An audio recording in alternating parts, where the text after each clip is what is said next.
एक राजा थे। अनेकों ही वर्षों से एक विद्वान ब्राह्मण से कथा सुनते थे। मानो 30 से 35 वर्ष हो गए। ज्ञान की चर्चा होती है प्रेमियों, तो ऐसा लगता है 30 से 35 वर्ष सुनकर ये चर्चा इस कान से सुनी, इस कान से निकाल दी।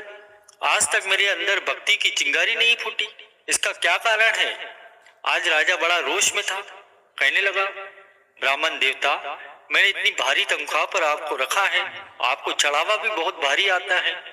30-35 साल से मैं आपकी कथाएं सुन रहा हूँ, लेकिन अभी तक मेरे अंदर भक्ति का नामो निशान उदय नहीं हुआ। मेरे अंदर वैराग्य नहीं जागा। मैं उसी प्रकार से कामी हूँ, उसी प्रकार से लोभी हूँ और उसी प्रकार से अहंकारी हूँ। मेरे हृदय में किसी प्रकार का कोई सुधार ही नहीं हुआ।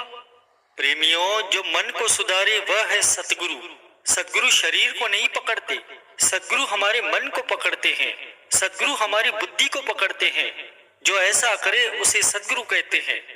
जो संसारिकता में धकेले, जो संसार में धकेले, जो भौतिकवाद में धकेले, वो संत नहीं होते, उसे सतगुरु नहीं कहते। सतगुरु की परिभाषा ये नहीं होती। गुरु को वीडियो लाइक करना, सब्सक्राइब करना प्लीज। बहुत मेहनत से वीडियो बनाता हूँ, वीडियो आपको पूरी देखनी है प्लीज। इसीलिए एक सच्चे सदगुरु कभी भौतिक लाभ के लिए, अपने शिष्यों के लिए, अपने सेवकों के लिए, भौतिक लाभ के लिए कभी परमेश्वर के दरबार में प्रार्थना नहीं करते। सच्चे सदगुरु सदा ही सच्चे होते हैं। कहने लगा कि कितने वर्ष हो गए हैं मुझे आपकी कथा सुनते सुनते, मेरे मन में रति भर भी सुधार नहीं आया। 1 महीने में मुझे इस बात का उत्तर चाहिए, नहीं तो मैं आपको कारागृह की सजा दूंगा। आज बेचारा ब्राह्मण बड़ा दुखी हुआ, चेहरा मुंह लटका हुआ घर की ओर लौट रहा था। रास्ते में उन्हें परम संत श्री कबीर साहब जी मिले। कबीर साहब जी ने ब्राह्मण का मुंह देखा, लटका हुआ है, उदास है बड़ा। पूछने लगे, क्या हुआ ब्राह्मण देवता, आज बड़े उदास दिखाई दे रहे हो? अपनी समस्या बताओ, क्या मैं तुम्हारी समस्या का समाधान कर सकता हूँ? ब्राह्मण कहने लगा, करो महाराज, अन्यथा मेरी तो मृत्यु सामने दिखाई दे रही है। ब्राह्मण ने सारी बात परम संत श्री कबीर साहब जी को बताई। कबीर साहब ने कहा, ठीक बात है, मैं अपना वेश बदलता हूँ और राज दरबार में चलता हूँ तुम्हारे साथ। राजा को सिर्फ इतना कहना कि इतने से छोटे प्रश्न का उत्तर तो मेरा सेवक भी दे सकता है। महात्मा कबीर एक शिष्य बन गए, एक कथावाचक के शिष्य बनकर चले हैं। जो छोटा बनने में संकोच नहीं करता वह होता है सदगुरु। जो छोटा बनने में, जो नौकर बनने में, जो सेवक बनने में परहेज नहीं करता, वही सदगुरु होते हैं, वही सच्चे संत होते हैं। उत्तर देने के लिए कबीर साहब जी राज दरबार में प्रस्तुत हो गए। राजा से कहने लगे, राजन, उत्तर चाहते हो तो थोड़ी देर के लिए अपने सिंहासन से नीचे आ जाओ और अपने राज्य की बागडोर मेरे हाथों में सौंपो, तब मैं आपकी बात का सही सही उत्तर दे सकता हूँ। राजा कहने लगा, ठीक बात है महात्मन, जैसी आपकी आज्ञा। परम संत श्री कबीर साहब जी राजा के सिंहासन पर विराजमान हो गए।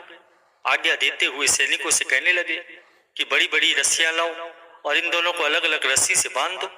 एक बड़ी रस्सी से ब्राह्मण को बांध दिया और दूसरी रस्सी से कस के राजा को बांध दिया। राज सिंहासन पर बैठकर कबीर साहब जी आज्ञा करते हैं, राजन, अपने कथावाचक ब्राह्मण को खोल दीजिएगा। राजा तो बंधा हुआ था। कहने लगा, महाराज कैसी बात कर रहे हैं, मैं तो स्वयं ही बंधा हुआ हूँ, मैं इनको कहाँ से खोलूंगा?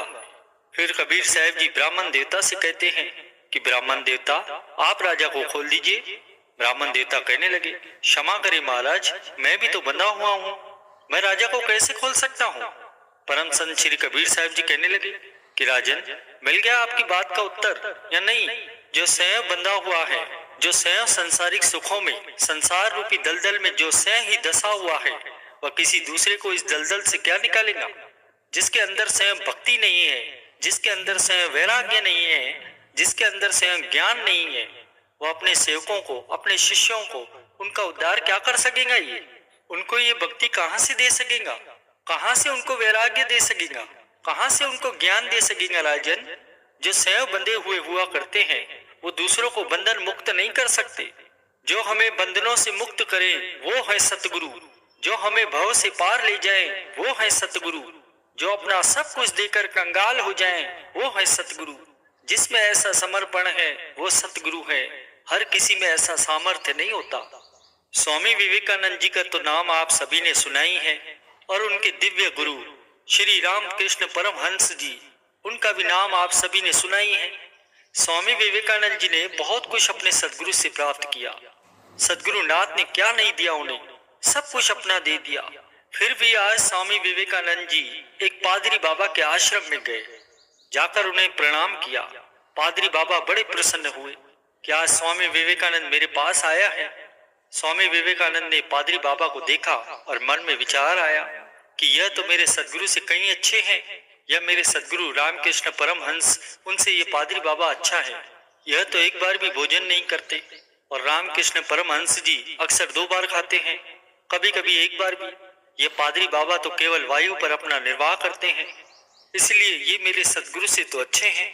ऐसा मन में विचार करते करते आंखें बंद हो गई विवेकानंद जी की, मानो ध्यान में मग्न हो गए। स्वामी विवेकानंद जी आंखें खोलते हैं। विवेकानंद जी ने क्या देखा? दिव्य गुरु रामकृष्ण परमहंस जी सामने खड़े हैं और लाल पान करते हैं। अपने शिष्य की ओर कहते हैं, अरे ओ मूर्ख, तुझे सब कुछ देख के मैं कंगाल हो गया हूँ, लेकिन तेरी कंगाली अब तक दूर नहीं हुई। तभी तो मन में संदेह हो रहा है, यह मेरे सदगुरु नाथ से अच्छे हैं।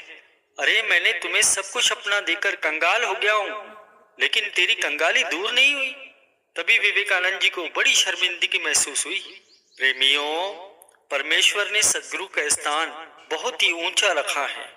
एक बार अंत में हम फिर कहेंगे कि सदगुरु सदगुरु होते हैं। सच्चे संत की शरण में बैठ मिले विश्राम। कभी आगे की पंक्ति पर आपने संभवतः ध्यान नहीं दिया है? नहीं दिया ना? मन मांगा फल तब मिले जपे राम का नाम। ये नहीं कहा कि मन मांगा फल तब मिले जब आप पुत्र के लिए प्रार्थना करो तो पुत्र मिले। व्यापार के लिए प्रार्थना करो तो व्यापार आपका ठीक हो जाए। प्रमोशन के लिए प्रार्थना करो तो प्रमोशन आपकी हो जाए। ये नहीं कहा मन मांगा फल तब मिले जपे राम का नाम।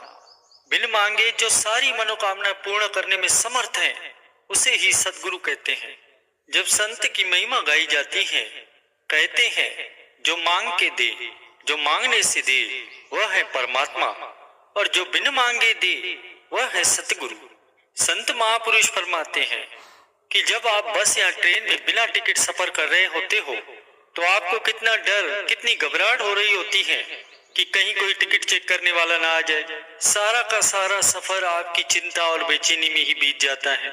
जो टिकट लेकर सफर कर रहा होता है, वह खुशी खुशी अपना सफर कर रहा होता है।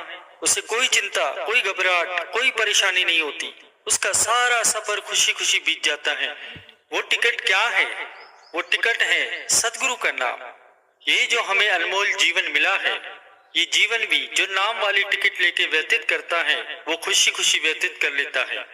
जो बिना नाम के जीवन बिताता है, उसका जीवन चिंता, घबराहट, बेचैनी, परेशानियों में ही सारा जीवन कटता जाता है। इसीलिए संत महापुरुष फरमाते हैं कि एक नाम सतगुरु को लो मांग ले, फिर तैनू कुछ मांगन दी लोड़ नहीं पैनी। गुरु को वीडियो लाइक करना, सब्सक्राइब करना प्लीज़।